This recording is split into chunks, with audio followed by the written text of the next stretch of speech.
മുസ്ലിം league കേരളത്തിൽ രചിച്ച ചരിത്രങ്ങളുടെ കൂട്ടത്തിൽ ഏറ്റവും സുപ്രധാനമായ ഒരധ്യായമാണ് ഇന്ന് രചിച്ചിട്ടുള്ളത്. മുസ്ലിം ലീഗ് ഏറ്റെടുത്ത ഒരു ദൗത്യം അത് പൂർത്തിയാക്കുകയാണ്, സമയബന്ധിതമാണ്. ജനങ്ങളോട് ബഹുമാനപ്പെട്ട തങ്ങളും പാർട്ടിയും പറഞ്ഞു, ഇങ്ങനെ പദ്ധതിക്ക് ഞങ്ങൾ ആഗ്രഹിക്കുന്നു, സഹായിക്കണം.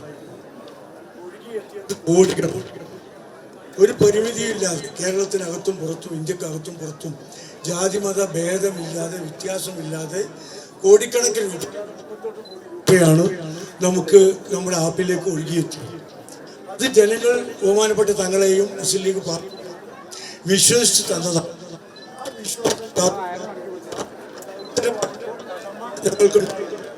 ആ കടമയാണ് ഞങ്ങളിപ്പോൾ പൂർത്തിയാക്കുന്നത്. ജനങ്ങളോടുള്ള കടമ മാത്രമല്ല, സർവേശ്വരനോടുള്ള കടമ കൂടി. ആ ദൈവത്തിൻ്റെ പ്രീതിയും ആ ദൈവത്തോടുള്ള കടപ്പാടും മുന്നിൽ കണ്ടുകൊണ്ടാണ് മനുഷ്യത്വപരമായ ഈ ഒരു പ്രവർത്തനം മുസ്ലിം ലീഗ് എന്ന രാഷ്ട്രീയ പാർട്ടി ഏറ്റെടുത്തിട്ടുള്ളത്. കോൺഗ്രസ് കൂടി അതിൻ്റെ പണിയിലേക്ക് പോവുകയാണ്. പക്ഷെ ഇത് പൂർത്തീകരിച്ചതും ഏറ്റെടുത്തതും മുസ്ലിം ലീഗ് എന്ന രാഷ്ട്രീയ പാർട്ടി മാത്രമാണ്. ഇപ്പോൾ അപ്പുറത്തുണ്ട്, ഗവൺമെൻറ്റിൻ്റെ പദ്ധതിയുണ്ട്, നല്ല കാര്യമാണ്. ഇതുപോലുള്ള ഇരകളാണ്, വിഷമം നേരിട്ടവരാണ്, അവർക്ക് വീടുകളുണ്ട്. അത് ഗവൺമെൻറ്റിൻ്റെതാണ്, ഏതെങ്കിലും രാഷ്ട്രീയ പാർട്ടിയുടേതല്ല. 4-ാം തീയതി കഴിഞ്ഞാൽ അതും നമ്മളുടേതാണ്, നമ്മൾ പൂർത്തിയാക്കി കൊടുക്കണം. അവിടെ എന്തൊക്കെ അപാകതകൾ ഉണ്ടായിട്ടുണ്ടോ അത് പരിശോധിച്ച് അത് തിരുത്തി നല്ല സൗകര്യത്തോടു കൂടി അവർക്കും നല്ല വീടുണ്ടാക്കി കൊടുക്കാൻ ഞങ്ങളുടെ UDF പ്രതിജ്ഞാബദ്ധമാണ്. ആ ഗവൺമെൻറ്റിൻ്റെ പദ്ധതിയും ഈ പദ്ധതിയും എല്ലാം കൂടി ഒരു 4-ാം തീയതി കഴിഞ്ഞാൽ നമുക്ക് ഒന്നായി ജനങ്ങളെ സഹായിച്ചു, സേവിച്ചു എന്ന ചിന്തയിലൂടെ മുന്നോട്ട് പോകാം. ഇതിനു വേണ്ടി സഹായിച്ച ഒരുപാട് ആളുകളുണ്ട്. ഇവിടെ പറഞ്ഞ മുഹമ്മദ് സാഹിബും അക്ബറും ടോണി അതിനൊക്കെ പുറത്ത് ഇതിന് പ്രാർത്ഥന നടത്തിയ ദിവസവും ഇത് കാണാൻ സന്ദർശനം നടത്തിക്കൊണ്ടിരിക്കുന്ന ആളുകളുണ്ട്. അവരുടെയൊക്കെ പ്രാർത്ഥനയുണ്ട്. അതുകൊണ്ടാണ് ഞങ്ങൾക്ക് വിജയിപ്പിക്കാൻ കഴിഞ്ഞു. ഇനിയും സംരംഭങ്ങളുണ്ടാവും. തെരഞ്ഞെടുപ്പിൽ മത്സരിക്കുക മാത്രമല്ല, ഒരു രാഷ്ട്രീയ പാർട്ടിയുടെ ഉത്തരവാദിത്വം മനുഷ്യരെ സഹായിക്കുകയാണ്, മനുഷ്യ സേവനമാണ് എന്ന സന്ദേശം ഇതിലൂടെ മുസ്ലിം ലീഗ് ഒരിക്കൽ കൂടി വിളംബരം ചെയ്യുന്നു. ഇതിൽ നേതൃത്വം നൽകിയ ബഹുമാനപ്പെട്ട തങ്ങളും കുഞ്ഞാലിക്കുട്ടി സാഹിബും ബഷീർ സാഹിബും മറ്റെല്ലാവരും അകമഴിഞ്ഞ അഭിനന്ദിക്കുന്നു. അള്ളാഹുവിൻ്റെ പുണ്യം, ഇതിന് പ്രതിഫലം ഈ പുണ്യകർമ്മത്തിന് ലഭിക്കുമാറാകട്ടെ എന്ന് പ്രാർത്ഥിച്ചുകൊണ്ട് വാക്കുകൾ ഉപസംഹരിക്കുന്നു. നന്ദി.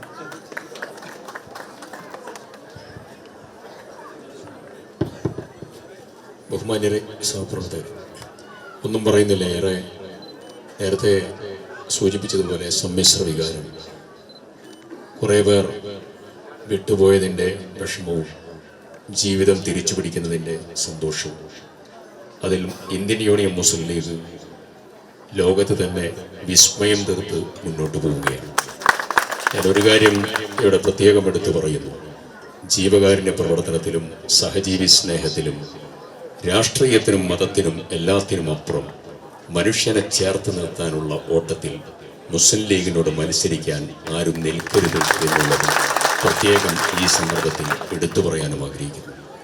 ഈ ഭൂമി ഏറ്റവും വലിയ പ്രകാശപൂരിതമായി ജീവിതം തിരിച്ചുപിടിക്കുന്ന ഭൂമിയായി മാറട്ടെ എന്ന് പ്രാർത്ഥിക്കുന്നു, ആശംസിക്കുന്നു. എല്ലാവിധ അഭിനന്ദനവും.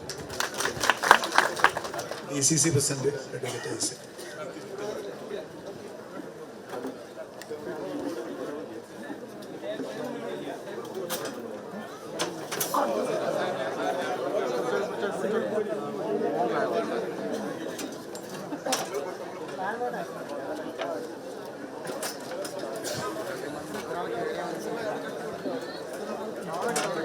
ഈ ചടങ്ങിൽ പങ്കെടുക്കുന്ന ഏറ്റവും ബഹുമാനരെ, പ്രിയപ്പെട്ടവരെ, മനുഷ്യ സ്നേഹത്തിൻ്റെയും സാമൂഹിക പ്രതിബദ്ധതയുടെയും ഏറ്റവും വലിയ അടയാളപ്പെടുത്തലായി ഈ ഉദ്ഘാടന ചടങ്ങ് മാറിയിരിക്കുകയാണ്.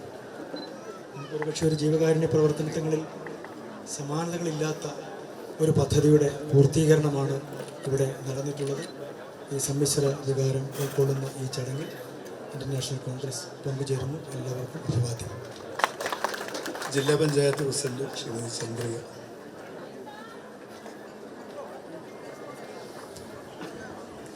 ഏറെ പ്രിയപ്പെട്ട തങ്ങളുൾപ്പെടെയുള്ള പ്രിയപ്പെട്ടവരെ, ഇന്ന് നമ്മൾ മുണ്ടക്കൈ ചൂരൽമല ദുരന്തത്തിൻ്റെ ഒരു സമാപനം പൂർത്തീകരിക്കുകയാണ്. കാരണം ലീഗ് നിർമ്മിച്ച് നൽകിയ വീടിൻ്റെ ഉദ്ഘാടനം 28-ന് കഴിഞ്ഞു. ഇന്ന് ഇവിടെ എല്ലാവരും കയറി താമസിക്കുകയാണ്. നമുക്കറിയാം അവരുടെ വിഷമങ്ങളിൽ നിന്നും അവരുടെ സന്തോഷത്തിലേക്കുള്ള യാത്ര ഇവിടെ നിന്ന് അവർ തുടങ്ങുകയാണ്. അതിന് എല്ലാവിധ അഭിവാദ്യങ്ങളും അർപ്പിച്ചുകൊണ്ട് നിർത്തുന്നു.